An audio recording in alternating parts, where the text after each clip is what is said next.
In a major victory for Moneymail's Stop the Bank Scammers campaign, the Financial Ombudsman has ordered Santander to refund a customer who lost £12,000.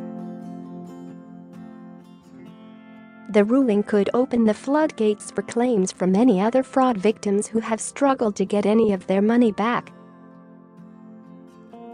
and unwittingly gave criminals the information they needed to transfer money out of his account.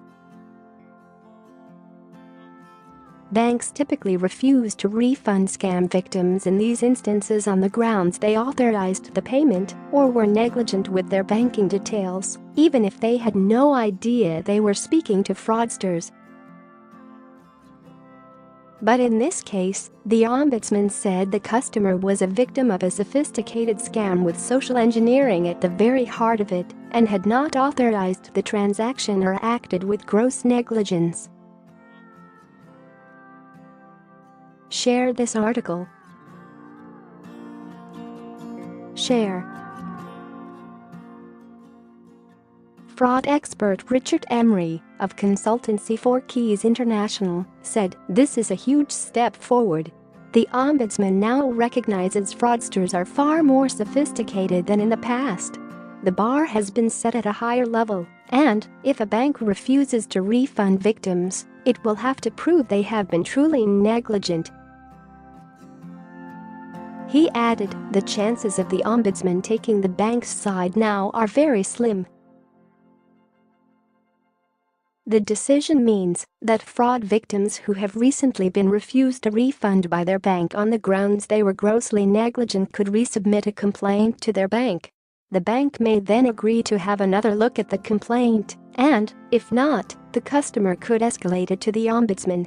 Customers could also ask the Ombudsman to reopen their case if they have not yet received a final decision.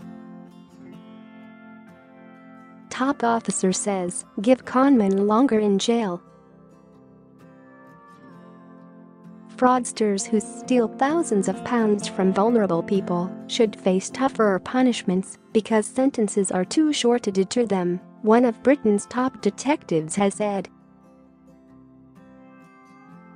Mick Gallagher, head of Scotland Yard's Organised Crime Command, said courts are failing to take account of the horrendous impact on cybercrime victims.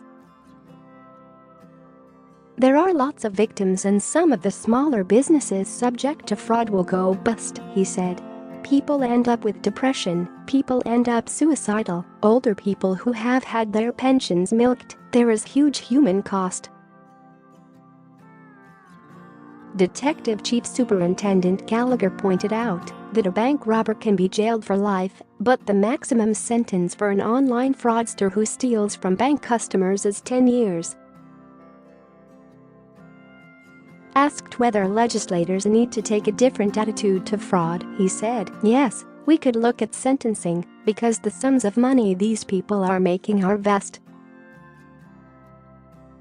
He spoke out after a Daily Mail campaign highlighted the scale of online fraud, with £1 million a day lost to bank transfer scams.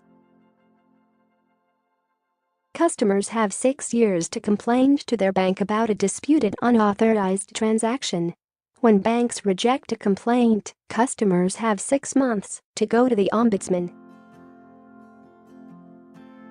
Carolyn Wayman, chief executive of the Financial Ombudsman Service, said, "Each year, we see more than 8,000 cases involving fraud and scams.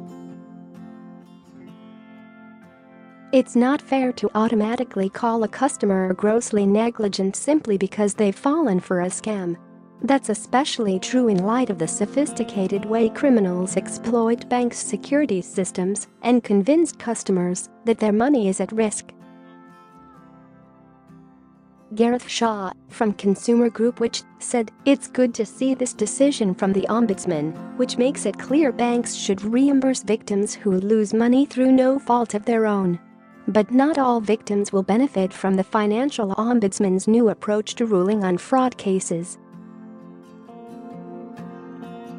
For example, The ruling would not apply if someone was tricked into transferring money into a fraudster's account for a car that later turned out not to exist or convinced to make a payment to a bogus solicitor when buying a house.